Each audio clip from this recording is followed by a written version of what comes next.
We have image-based target identification on a tiny Risc-V multicore application processor by Manuele RUSCI, embedded machine learning engineer at Greenwaves. Take it away. Okay, thank you. Thank you, Alessandro, for the introduction.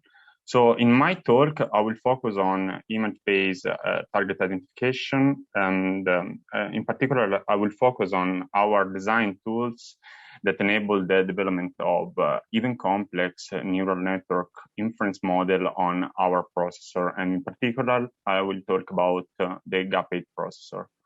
First of all, I want to start just from a short clip of a smart camera system. And here, just for instance, you can see the green light when a car is detected in the field of view of the camera. On the opposite, when there is no car, the red light appears.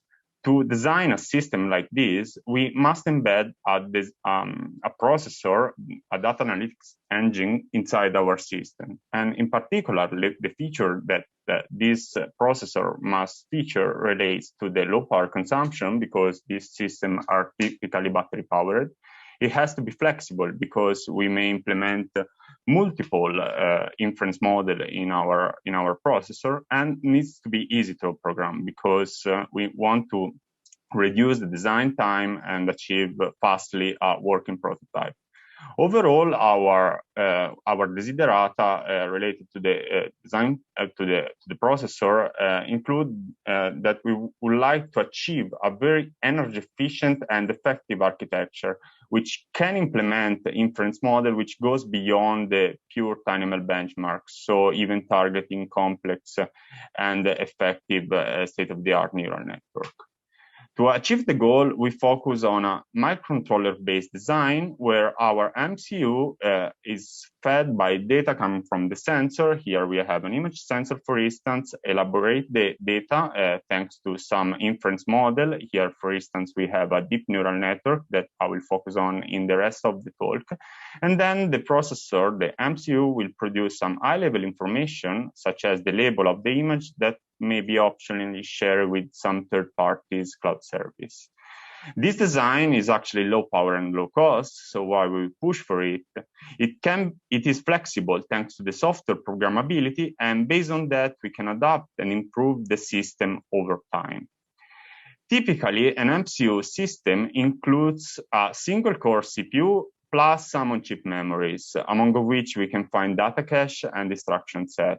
In addition, we can have plenty of peripherals which can transfer data from external device to the internal on-chip memories. To bring intelligence into this kind of system, we can program the single core CPUs with some software. And here, for instance, I reported a snippet of an inference function which implements a 3-layer DNN. So we have the function that called the different layers, conv layer functions, plus some extra code, glue code that manage the memory, the tensor management, the input-output between the different layers. But the real world, let's say, can be much more different than this in terms of the complexity of the neural networks that we may want to import on our target device. That's why it's getting more and more interest, the design of code generation framework that targets single core MCU device, typically featuring flat memory hierarchy. And in particular, among them, we can find optimized software libraries that tailor bare metal programming, or more end-to-end software runtime, such as TF Micro, just for instance. Or even more, we may have a neural network compiler that directly produces the binary code for the inference task. In contrast, and differently from typical MCU, the Gap8 MCU that we have been designing includes a more compute-intensive subsystem, which is this cluster here in the picture on the right. The cluster includes 8-core processor, so every core is a Risc-V core, totally flexible because we can program them via software, and every core implement the DSP-oriented instruction set. In addition to this, we have a tightly coupled data memory, 64 kilobytes of memory, which is not a data cache because we wanted to reduce the power and area cost. So to handle the memory management, we need to do it manually and possibly exploiting the functionalities of the DMA to transfer data between the off-cluster memories, the L2, and the in-cluster memories, the L1. Based on this architecture, we couldn't leverage on existing framework for DNN deployment. Mainly because of two reasons. One was the parallel architecture, and secondly, because of the memory hierarchy, which is not flat. And moreover, we didn't want to compromise the performance of the final end-to-end implementation. That motivates us to bring a new solution in terms of tooling for the deployment of DNN onto this kind of architecture. So we started by bringing the operator to the parallel cluster, and in particular, we wanted to map the multiple operators, and we implemented a library of parallel deep neural network basic kernels. Every kernel basically is a software function that takes the argument which resides on the L1 memory and applies some DNN operators such as the convolution by leveraging on the 8-core parallelism, and also the special instruction set of the Gap8 architecture, and in particular the DSP instruction and vector instruction. If we now go to a graph level viewpoint, at the end we have a full graph which is composed by a stacked architecture of convolutional layer, and then lastly we want to bring this graph and map it into our architecture, which may be coupled with some external memories such as the L3 RAM or L3 flash memories. And our goal is actually to exploit the cluster, the parallel cluster, and our optimized basic kernels to do the computation. The problem here concerns mainly the memory requirement, because real-world DNN has some high memory requirement, so we cannot easily fit the tensors, either coefficient or activation, into the L1 memory of the cluster. So to solve this challenge, we, let's say, focus just on a single layer. What we wanted to do is to implement a data flow that, first of all, map the tensors into the more suitable memory, which can be either L3 or L2, depending on the tensor size. Then, secondly, we had to automatically split the tensor into subtensor, which we call the tiles. And then, iteratively, we load the tiles into the cluster, we perform the computation, and we move the results back into the more suitable memories. So, given some constraints in terms of L1, L2, and L3, the challenges that we need to face to implement this sort of system concern, first of all, where do we store the data? If it's L3, L2, this depends on the size of the tensor that compose the neural network. Then, what is the optimal size of an individual tiles? And then lastly, how can we produce an optimized code? To address this challenge, what we propose is the so-called Autotalia tool. The Autotalia tool is fed by a description of the neural network model that we call the Autotalia model, and produce some code in the form of the user kernels. So we produce a user kernel for every layer of our model. Here on the left, I reported just a small example of a few layers which are included within the Autotalia model. So here, for instance, you can see the description of an individual layer with the different parameters, which stands for the kernel size, the stride, and so on, all the parameters that are of interest. When we feed this model to the Autotalia tool, the tool produces several user kernel like this. So we have a layer function where The arguments represent the different tensors, which can be either L3, L2.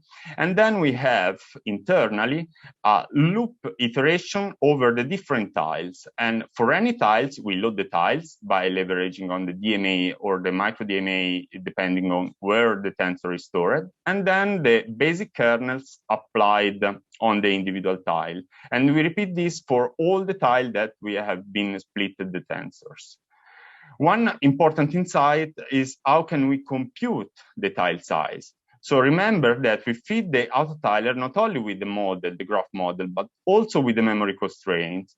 So here, when let's say we can compute for any possible tile size a metric which is called the tiling overhead.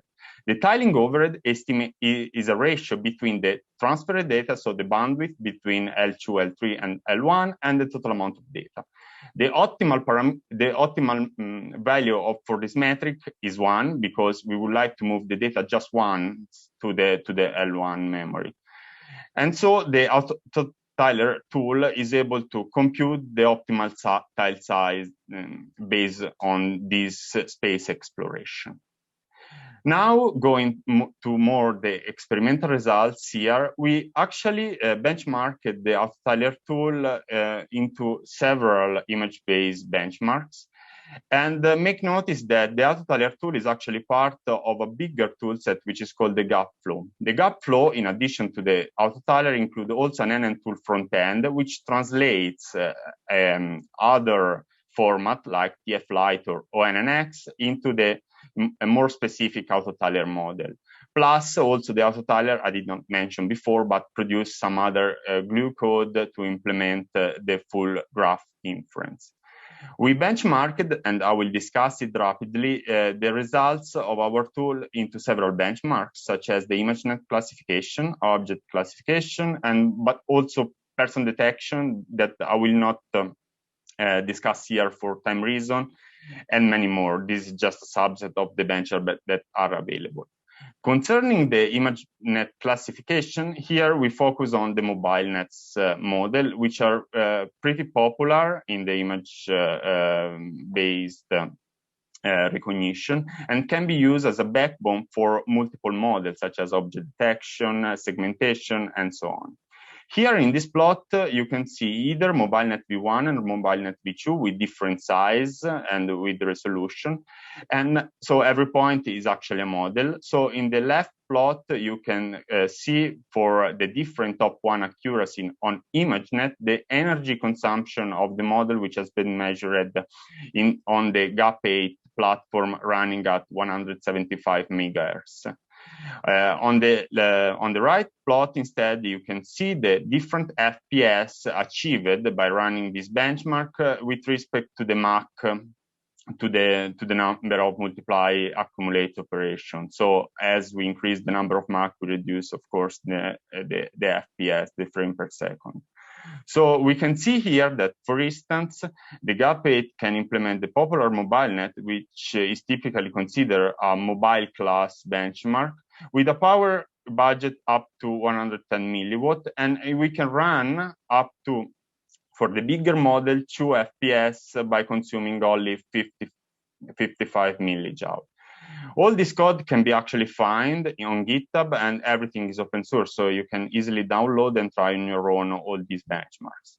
Lastly, I want to just mention this recent work on object classification, which has also been published and will be presented, has been presented recently at ISCAS this year. And we actually wanted to implement a license plate recognition system where the system composed of a first model which detects the license plate of an image. Then we have a second model which, based on the crop, read the different numbers of the license plate. We implement both of them thanks to our Autotalia tool, and by combining them, we achieve a state-of-the-art in terms of energy efficiency on an MCU model for this kind of neural network complexity. And in particular, the combination could run at more than 1 FPS with a footprint of just few megabytes. So we were leveraging the external L3 memory. Just wanted to notice that, again, the power consumption is just above 100 milliwatt, and we could see that this solution was more than one order of magnitude less energy demanding than previous automatic license plate recognition systems.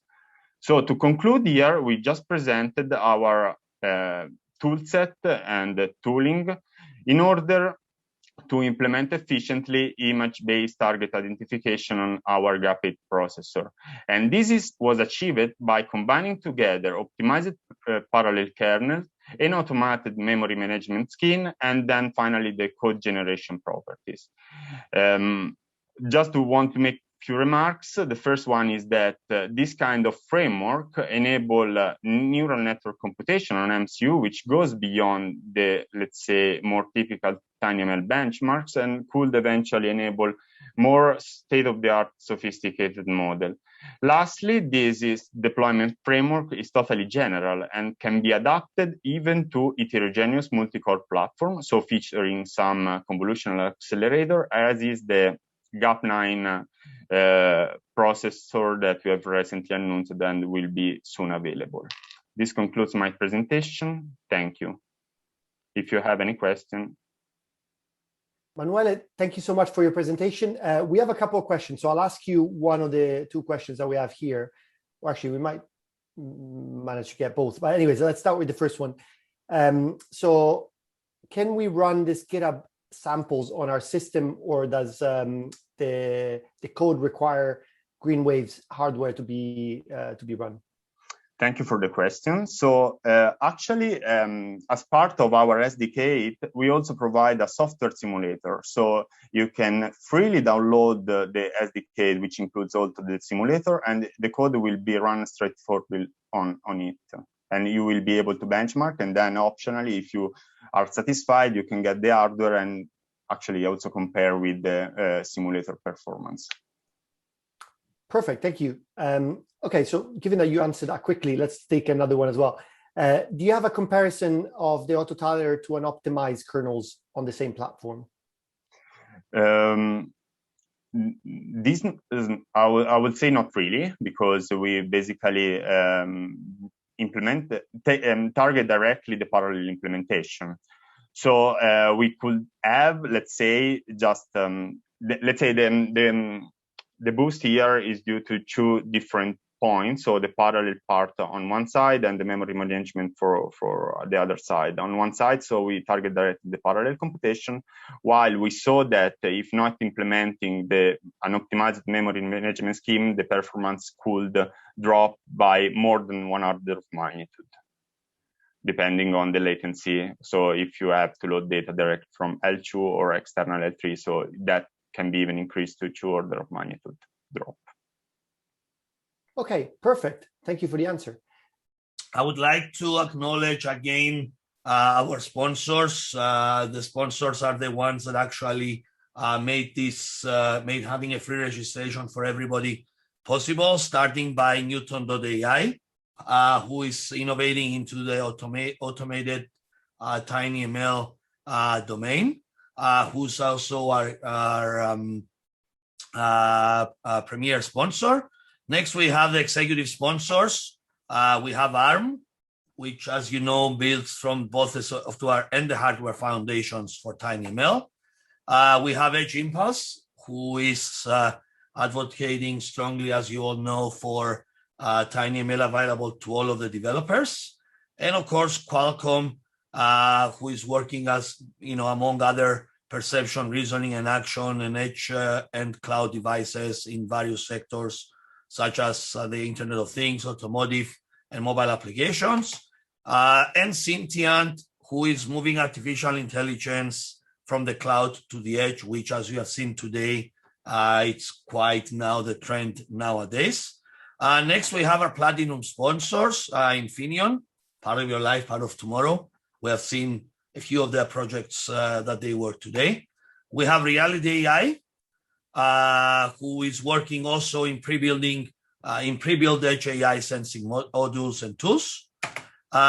Next, we have our gold sponsors, Latent AI is the first one who works on adaptive AI for the intelligent edge. Then we have SensiML, which works on building smart IoT sensor devices from various data. And last but not least, our silver sponsors, EMSA from Israel, Greenwaves, HOTC, Magimop, Quixo, Seed, Studio, and of course, ST Microelectronics. I would like to thank everybody that stuck around until now, and I hope to see everybody tomorrow at 4 o'clock Central European time